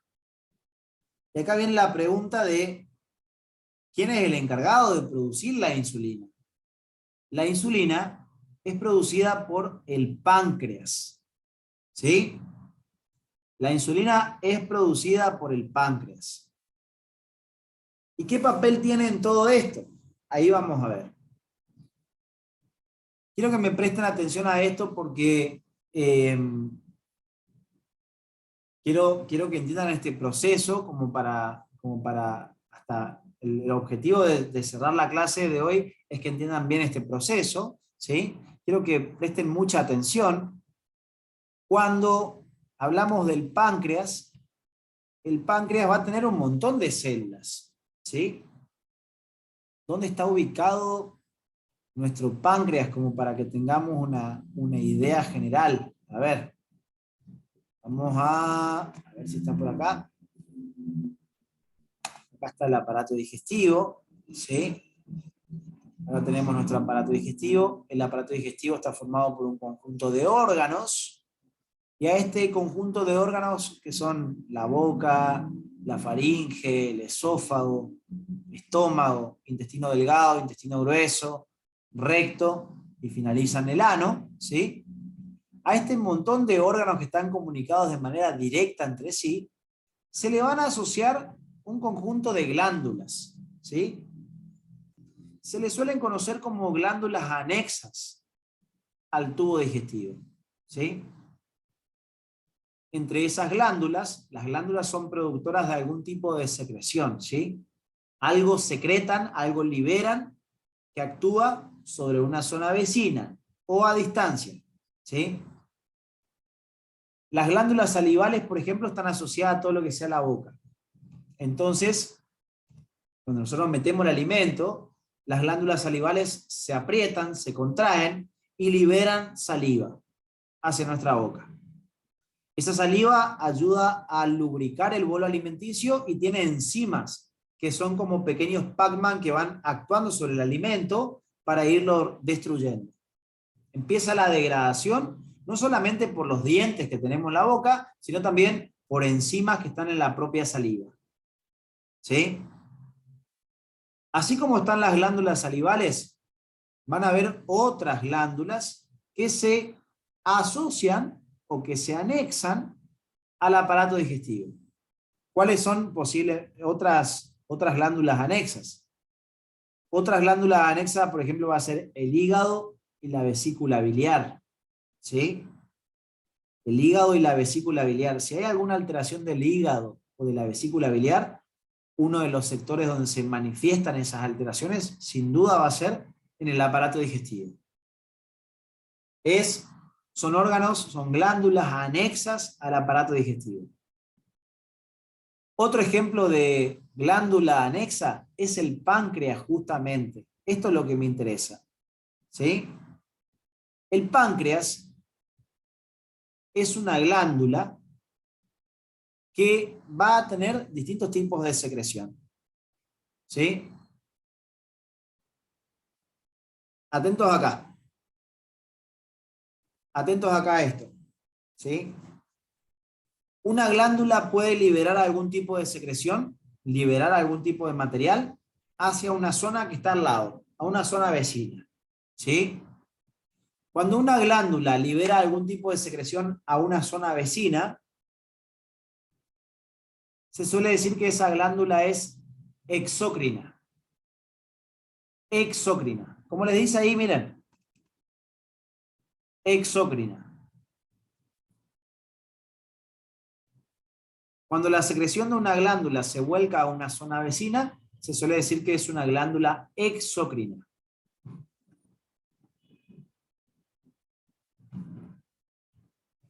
Y cuando una glándula libera una sustancia, pero que no actúa en una zona vecina. Escúchenme bien en esto. Por ejemplo, acá adentro, sobre todo en lo que sea en la mujer, se libera una hormona cuando va a tener su bebé, ¿sí? Se libera una hormona por parte de una glándula que está dentro de nuestra cabeza, y esa hormona viaja a la sangre, se va a la sangre. No actúa en la zona vecina, no está actuando en una zona cercana, en una zona vecina. Esa hormona viaja a la sangre, y mediante la sangre va hasta el pecho de la mujer. Y en el pecho es productor de la leche materna. Entonces, esa hormona actúa a distancia, se fabricó en una glándula dentro de la cabeza. ¿Pero dónde tiene acción? En el pecho de la mujer. Entonces, ¿actúa en una zona vecina? ¿El pecho es una zona vecina a la cabeza? No. Entonces, a ver, pregunto, las glándulas salivales están asociadas a la boca. ¿A dónde vuelcan su secreción? ¿A una zona vecina o no? Sí. Sí. Entonces, ¿las glándulas salivales son ejemplo de glándulas exócrinas o endócrinas? Exócrino. Exócrinas, porque liberan su secreción que actúa en una zona vecina. Cuando una glándula libera su secreción a una zona vecina, es exócrina, ¿sí? Como las salivales. Pero hay otras glándulas que tienen que liberar su secreción, y su secreción actúa a cierta distancia de la que se fabrica, a una mayor distancia. ¿Qué es lo ideal? ¿A dónde me conviene mandar esa secreción para que vaya y llegue a su sector donde tiene que actuar? ¿A la sangre? Otra vez utilizamos a la sangre para trasladar esa sustancia. Cuando una glándula vuelca su secreción a la sangre para que la sangre la lleve a su sector donde tiene que trabajar, que es siempre en una zona cercana o a mayor distancia. Mayor distancia. A mayor distancia. Ubíquense en esto. Dijimos que la sangre era como un colectivo. Si ustedes quieren ir a la casa de su amigo que vive a una cuadra, ¿ustedes toman un colectivo? Y no, van ahí nomás. Van a tomar el colectivo cuando tienen que ir a una mayor distancia. Lo mismo pasa acá. Una glándula exócrina vuelca su contenido a una zona vecina, ¿sí? Como las de la boca, las salivales hacia la boca. Pero esta glándula que está dentro de la cabeza vuelca su secreción a la sangre, porque tiene que ir hasta el pecho, por ejemplo, en el caso de la hormona productora de leche. Entonces, como es largo el territorio que tiene que recorrer, la secreción de esa glándula se vuelca hacia la sangre, y desde la sangre va hasta el pecho de la madre. ¿Me siguen hasta acá? Cuando esa glándula libera su contenido hacia la sangre, porque tiene que llegar esa hormona a una cierta distancia, a una mayor distancia, se habla de secreción endocrina. Cuando la secreción se vuelca a la sangre, se dice que es una secreción endocrina. ¿Vamos hasta acá? Las hormonas, por lo general, forman parte de lo que se conoce como sistema endocrino. Justamente, cuando estudien todo lo que sea sistema endocrino, vamos a hablar de un conjunto de glándulas que producen hormonas, y las hormonas siempre trabajan a cierta distancia. Entonces, las hormonas, desde el sector, desde la glándula que se producen, ¿a dónde se vuelcan? Para llevarla a su lugar correcto a que trabajen. A la sangre. A la sangre. Las hormonas se las encuentran en la sangre. ¿Sí? Si yo quiero medir un valor hormonal, tomo un estudio de sangre. ¿Se entiende lo que quiero decir? Bien. Entonces, una glándula que vuelca su contenido a una zona vecina, ¿cómo se llama? Exocrina. Una glándula exócrina. Y una glándula que vuelca su contenido hacia la sangre para que actúe a mayor distancia. ¿Cómo se llama? Endocrina. Glándula endocrina. ¿Adivinen qué? El páncreas es ambas. El páncreas es una glándula tanto de secreción endocrina como de secreción exocrina. Es lo que se suele conocer como una glándula mixta. ¿Sí? Cuando tiene una porción endocrina y una exocrina, se suele decir que es una glándula mixta. ¿Sí?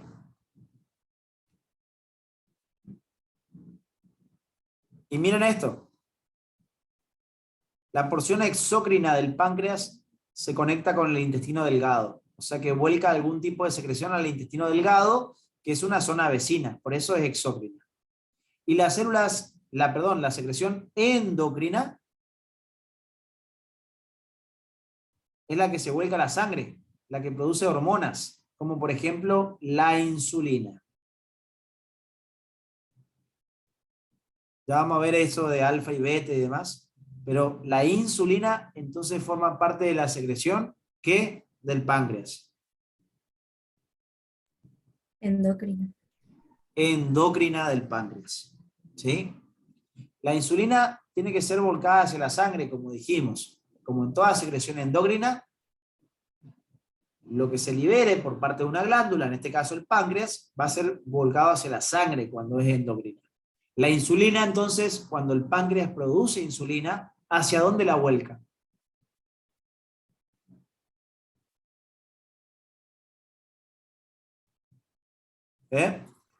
¿Cómo crees? Cuando el páncreas produce insulina, ¿hacia dónde la vuelca? Hacia la sangre. Hacia la sangre. ¿Estamos de acuerdo? La insulina va a ser importante para regular los niveles de la glucosa en sangre. Como les dice ahí, ¿sí? La insulina tiene un papel importante en el mantenimiento de los niveles de glucosa en la sangre. Y les dice ahí lo que hace. Disminuye los niveles de glucosa en sangre. Ese es el papel de la insulina. Ya vamos a ver de qué manera. La insulina disminuye los niveles de glucosa en la sangre. Vos comiste, el intestino lo absorbió, lo absorbe y lo manda a la sangre. Hasta ese momento, cuando vos recién comiste, pasó un cierto tiempo, ¿qué esperás que pase? ¿Que tu nivel de glucosa en sangre esté alto o bajo? Si recién comiste hace media hora, 40 minutos. ¿Qué va a pasar con los niveles de glucosa en sangre? ¿No deberían subir? Van a tender a subir. Que eso se mantenga elevado no es lo ideal. Porque, a ver, chicos, yo tengo un valor normal de glucosa en sangre, 70 a 110 miligramos por decilitro. Ese es un valor normal, ¿sí? No importa todavía eso, no importa. Pero si está por encima de ese valor, está alto. Y si está por debajo, está bajo. Miren esto. Acá está 70 a 110 miligramos por decilitro. O puede estar más bajo. Si me salgo del rango normal, puede pasar que esté más bajo o que esté más alto. Escuchen esto. El sufijo emia, no es enia, es emia, es en sangre. O sea que si yo digo que quiero medir la glucemia, ¿qué es lo que quiero medir? La glucosa en la sangre. La concentración de glucosa en sangre. O sea que glucemia, a partir de ahora, es cantidad de glucosa en sangre.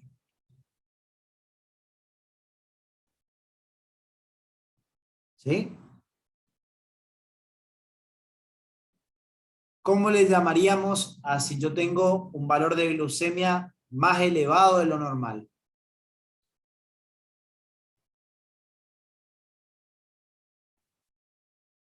¿Hiper o hipoglucemia? Hiper. Hiperglucemia. Entonces, cuando yo como, pasa un cierto tiempo y empiezo a elevar mi concentración de glucosa en la sangre, o sea que se va a causar una hiperglucemia. ¿Eso es lo normal? No. Tengo que tratar de bajar esos niveles de glucosa en sangre. Entonces, ¿quién ayuda a bajar esos niveles de glucosa en sangre? La insulina. La insulina. La insulina. Entonces, chicos, esto es importantísimo. La insulina es la que ayuda a que desde la sangre la glucosa ingresa al interior de la célula.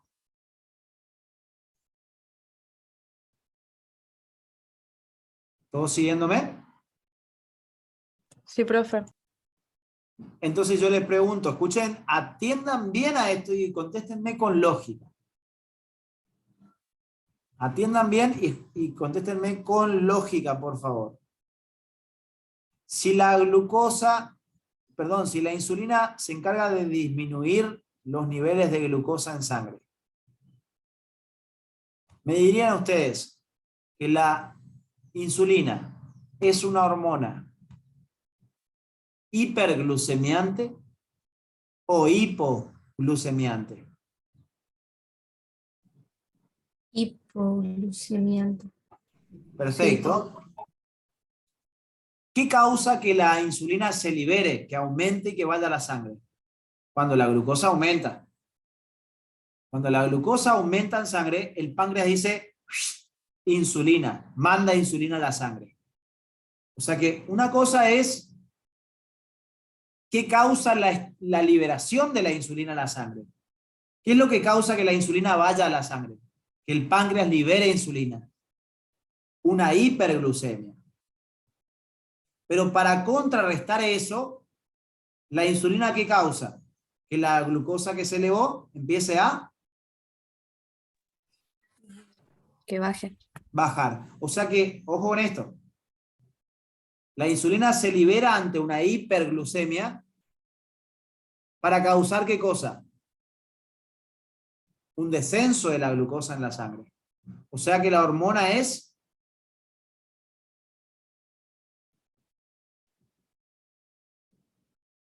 ¿qué?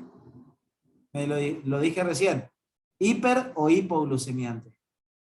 Hipoglucemia. Es hipoglucemiante. Se libera ante el aumento de la glucosa en sangre, pero causa lo contrario, un descenso de la glucosa en la sangre. Por eso decimos que la insulina es una hormona hipoglucemiante. ¿Me siguen o no? Sí, profe. Bien. Valentina, vos te fuiste a comer. ¿No? Ah, bueno. Si ustedes un día quieren comer en la clase, a mí no me causa ningún tipo de molestia, ¿eh? Sepan por las dudas, porque por ahí van a decir, ay, no, que su ubicado de comida está comiendo en cámara o lo que sea. Si ustedes tienen la cámara prendida y están comiendo, a mí no me alteran nada, ¿sí? Así que, en ese sentido, siéntanse cómodos que no pasa nada. Bueno, profe, yo te estoy comiendo ya. Bien, está bien. Y no muestre porque si no te van a querer prender fuego, eso sí. Porque no va a agarrar hambre a todo. Ya los voy a dejar ir igual. Pero una cosita quiero terminar. La idea. Entonces ya sabemos que la insulina se libera ante una hiperglucemia o ante una hipoglucemia. Ante una hiperglucemia. Ante una hiperglucemia. Pero ¿qué causa ella? ¿Qué objetivo tiene la insulina? Bajar la Bajar la glucosa. concentración de glucosa en sangre. O sea, disminuir la glucemia. Se libera ante un aumento de la glucemia y su objetivo es lo contrario, disminuir la glucemia. Y si la saco de la sangre, la insulina, ¿a dónde quiere mandar a esa glucosa?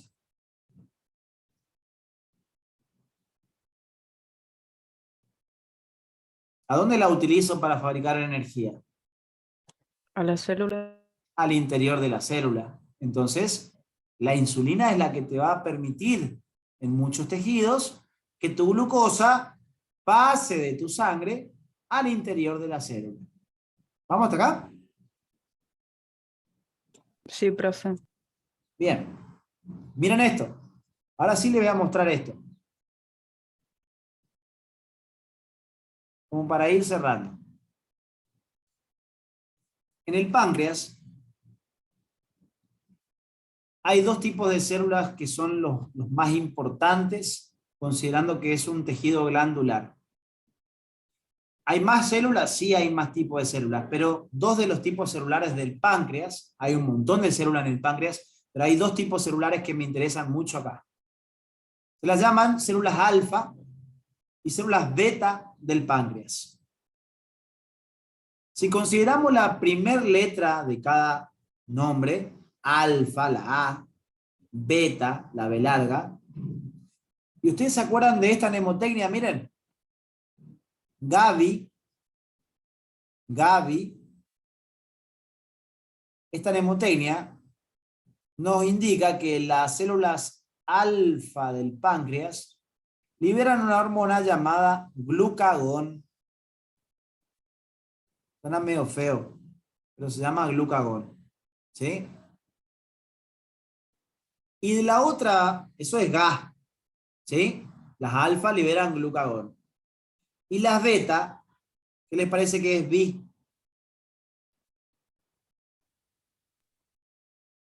¿Insulina? Claro, las células beta del páncreas son las que producen la insulina.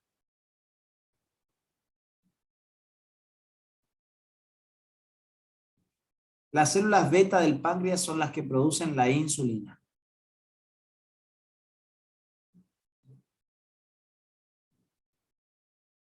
¿Sí? Entonces miren esto. Cuando la concentración, así se suele representar concentración con dos corchetes, cuando la concentración de glucosa está elevada en la sangre, o sea que tengo una hiper o una hipoglucemia. Hiperglucemia. Hiperglucemia.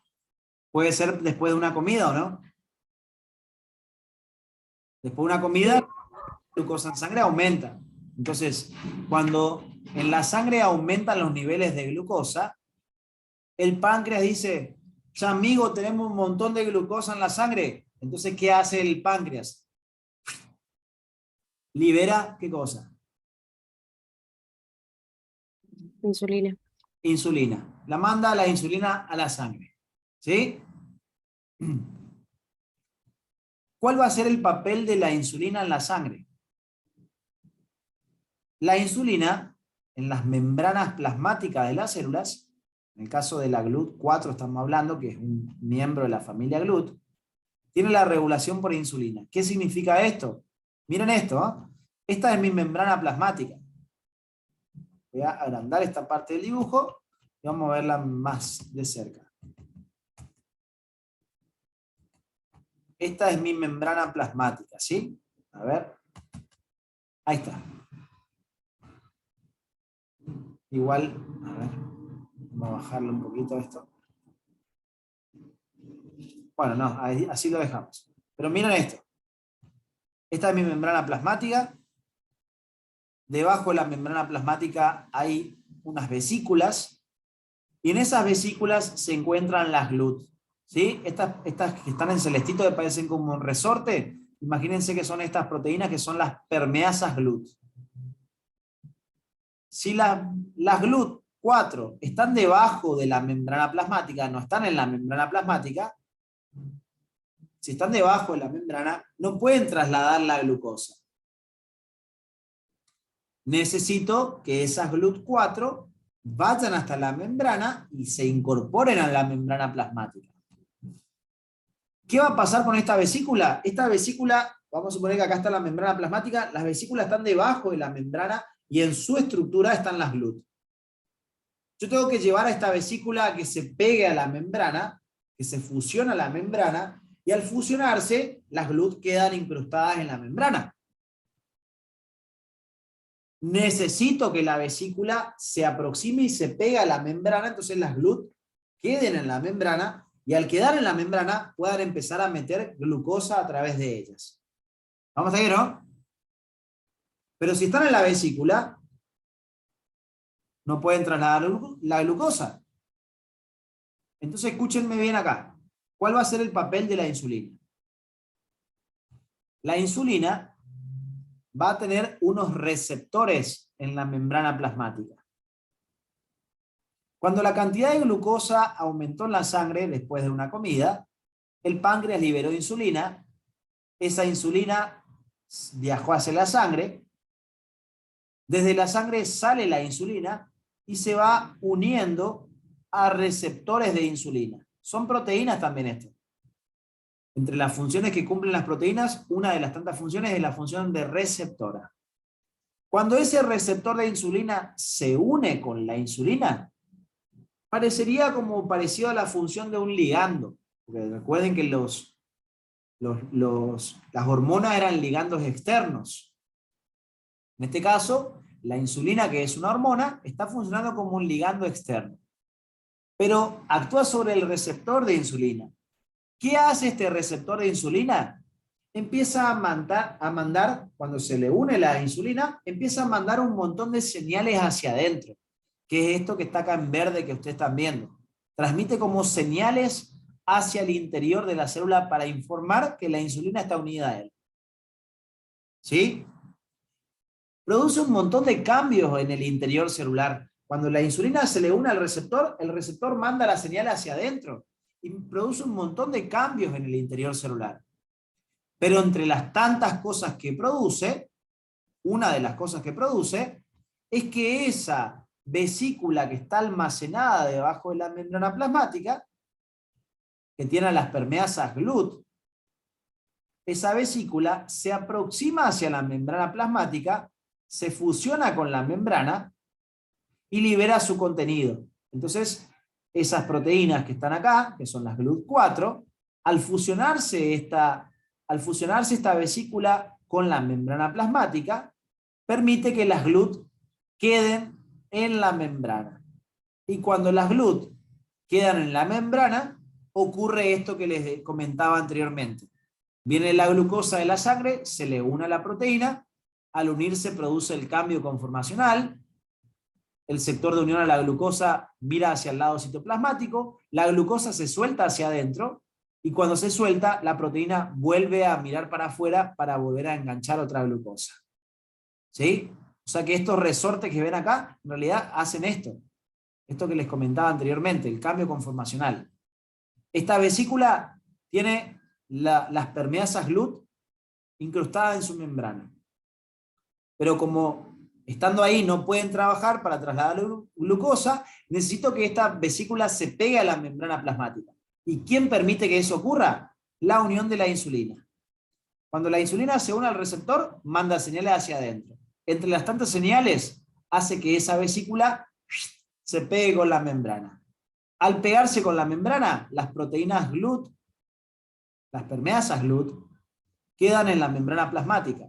Y ahí la glucosa se le une a esas permeasas y mediante cambios conformacionales, la glucosa se traslada hacia el interior de la célula para producir energía. De esa manera, la concentración de glucosa en sangre que está elevada empieza a bajar. Por eso decimos que la insulina es hipoglucemiante, porque estimula la entrada de glucosa desde la sangre hacia el interior de las células para que adentro se fabrique energía.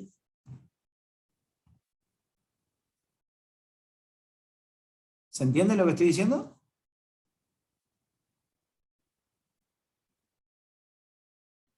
Díganme si tienen alguna pregunta, si se trancaron en alguna parte, porque por ahí hablé muy rápido. Y yo me mareo un poco, pero... No, pero decime de dónde. Decime de dónde, Candia.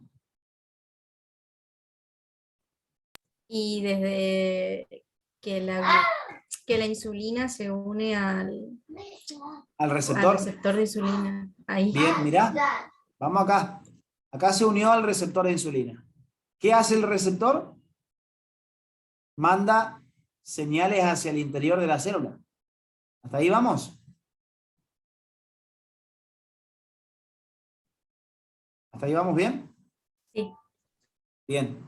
Cuando manda señales hacia el interior, una de las cosas que causa esa señal es que esta vesícula, ¿qué tiene esta vesícula? Tiene las proteínas GLUT4. Si las GLUT4 están en esta vesícula, ¿pueden trasladar glucosa? ¿Cómo? Si las GLUT4 están en esta vesícula, ¿pueden transportar glucosa?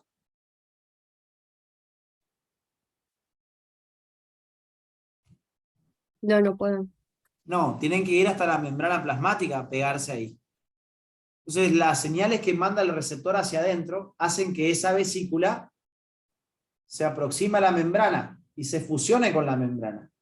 Al fusionarse esa vesícula con la membrana, las GLUT que estaban acá pasan a formar parte ¿de quién? En la membrana. De la membrana plasmática. Y una vez que están en la membrana, pueden empezar a meter glucosa desde la sangre hacia el interior. ¿Vamos hasta ahí? ¿Ahí se entendió? Sí.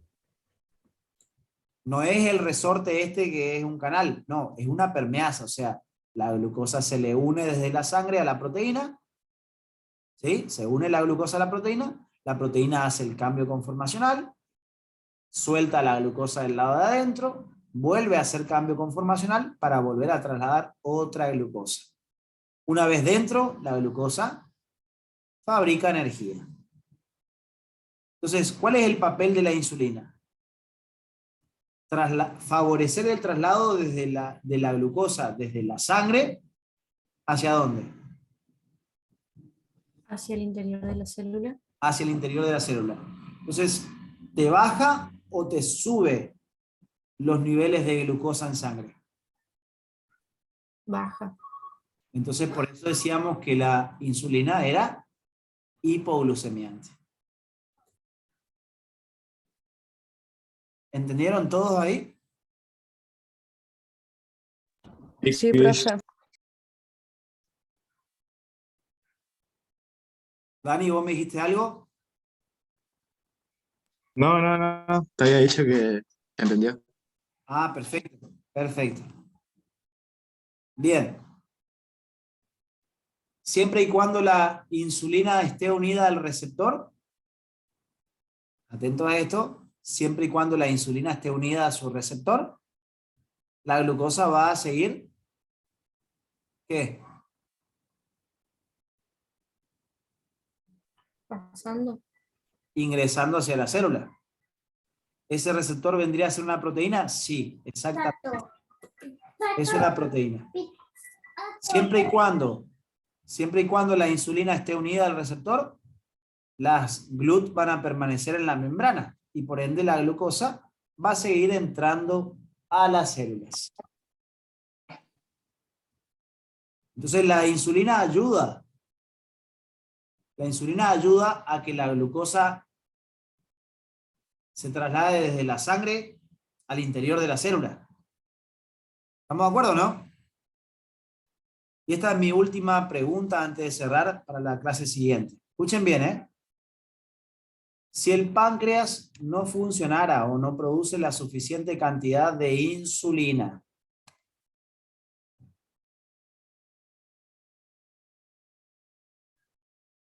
esta señal se interrumpe porque no se puede mandar la señal hacia el interior. Y por ende, ¿esta vesícula puede pegarse a la membrana? No. No. Y si no tengo GLUT en la membrana, ¿la glucosa se puede trasladar hacia adentro? No. Tampoco. No. ¿Y qué pasa con mi nivel de glucosa en sangre? Sigue Seguir subiendo. subiendo. Sigue alto. ¿Sí o no? Le hago un estudio de sangre a esta persona que tiene todo este problema, le funciona mal el páncreas, no produce suficiente cantidad de insulina, y le hago un estudio de sangre a esta persona, ¿y qué voy a encontrar? la glucemia. Hiperglucemia. Y eso es lo que pasa cuando una persona tiene diabetes. Uno no puede decir, ah, tiene un valor de glucosa alto en sangre, tiene diabetes. No. Por eso cuando te van a hacer un estudio de sangre te dicen que no consuma determinados alimentos por unas cuantas horas antes, ¿sí? Pero pudo haber un error, capaz que la persona se olvidó que tenía que sacarse sangre, le encajó un flor de desayuno. En esos casos no hay que ir igual, porque ya metió la pata y le va a salir un resultado que está mal. Pero si una persona cumplió con eso, que no coma tal cosa, tal cosa, tal cosa ante el estudio de sangre, y le sale una hiperglucemia, me está indicando que la entrada de glucosa a la célula, algo está alterado. Entonces eso me puede estar indicando que los niveles de insulina no son los adecuados, o probablemente no tenga insulina. No se diagnostica ante un solo caso. Seguramente yo, vamos a suponer que le hago un estudio de sangre a cualquiera de ustedes y me encuentro con una glucemia muy alta, una hiperglucemia. Digo, ojo acá, tiene una hiperglucemia, pero no le puedo poner ya el diagnóstico, el sello de diabético. No, le voy a repetir el estudio. ¿Sí? Le voy a repetir el estudio con las condiciones, asegurándole, diciéndole, necesito que vos me hagas el ayuno realmente. ¿Sí? Y si yo vuelvo a encontrarme con valores altos de glucemia, ahí ya puedo decir que podemos estar ante un caso de diabetes. ¿Sí? Probablemente el páncreas o le produzca en menor cantidad de insulina a la necesaria, o directamente no le produzca insulina. Y si no tiene insulina, no puede trasladar la glucosa desde la sangre a las células. Por eso le da la glucemia alta. ¿Me siguen o no? Y hasta ahí vamos a llegar por hoy, ¿sí? Les voy a comentar en la clase siguiente un poquitito más para cerrar esta idea, ¿sí? Cuando la insulina se suelta del receptor, las señales se interrumpen y eso causa que las GLUT4 se vuelvan a almacenar en vesículas y que queden por debajo de la membrana plasmática hasta la siguiente comida, que haga que los niveles de glucosa vuelvan a aumentar. Eso le voy a comentar de nuevo en la clase siguiente, ¿sí? Y ahora que cerramos con esta parte prácticamente, en la clase siguiente igual les repito esta última partecita, de esa manera se regula, eso era para hablar de la regulabilidad de una permeasa, el estímulo que era la unión de la sustancia a transportar, que en este caso es la glucosa. ¿Sí? Nos queda hablar de la bidireccionalidad, y cuando cerremos con esa cuarta característica, ya nos vamos a poder meter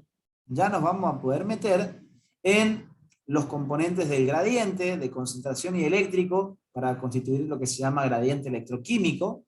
Ya vamos a hablar de los componentes de este gradiente electroquímico en la clase siguiente, y el comportamiento que tiene en cuanto a la velocidad del transporte, ¿sí? Cómo influye en la velocidad del transporte el gradiente electroquímico. Y una vez finalizado eso, vamos a poder finalmente entender un poco más acerca de los canales iónicos regulados por ligando y por voltaje que actúan en la neurona para cambiar eléctricamente a esta célula. Ese cambio eléctrico se va propagando, lo que se transmite en forma de lo que se conoce como un potencial de acción, ¿sí? Y ese potencial de acción, al viajar a lo largo de toda la neurona, permite que ésta vaya transmitiendo esa corriente eléctrica que transmite un mensaje que finalmente, cuando llega a la parte final del axón, determina ese cambio eléctrico, que se liberen neurotransmisores que actúen sobre la siguiente neurona para que el proceso vuelva a repetirse, ¿sí? O sea que la clase que viene vamos a estudiar más de lleno este cambio eléctrico que sufre la neurona, bien completito, ¿sí? Vamos a ver cómo sufre esa llamada y famosa despolarización. Lo que sea repolarización lo vamos a estudiar cuando completemos el tema transporte más adelante, pero es como para comentarle un poquito cómo va a transmitirse esa corriente eléctrica para que las neuronas se puedan comunicar entre sí, y que también esto va a ser importante para después entender cómo la neurona se conecta con el músculo para producirle la contracción muscular, ¿sí? Nos extendimos un montón en la parte de neurona, pero porque lo vamos a utilizar mucho, a ustedes les piden mucho que sepan esto. Para entrar en neurona tuvimos que conocer la estructura neuronal, los tipos de transporte, generalidades de los transportes para entender cómo se produce el impulso nervioso, ¿sí? Así que un montón de cosas anexamos a un cuadro que quedó ya en el pasado, ya nadie debe recordar en qué punto nos quedamos en citoesqueleto, pero estábamos en el cuadrito de citoesqueleto de estructura neuronal, ¿sí? Una vez que terminemos toda esta parte de impulsos eléctricos, vamos a volver a ese cuadro de citoesqueleto, ¿sí? Para seguir con nuestro siguiente elemento, que es la parte de los filamentos de actina, ¿sí? De a poco vamos a ir, una vez que terminemos con toda esta generalidad, que tiene como objetivo un popurrí de todos los temas, después vamos a ir empezando a hablar tema por separado, para repasar lo que se haya visto e ir ampliando cada tema, ¿sí? Así que bueno, no sé si tienen alguna pregunta, yo voy cortando el video.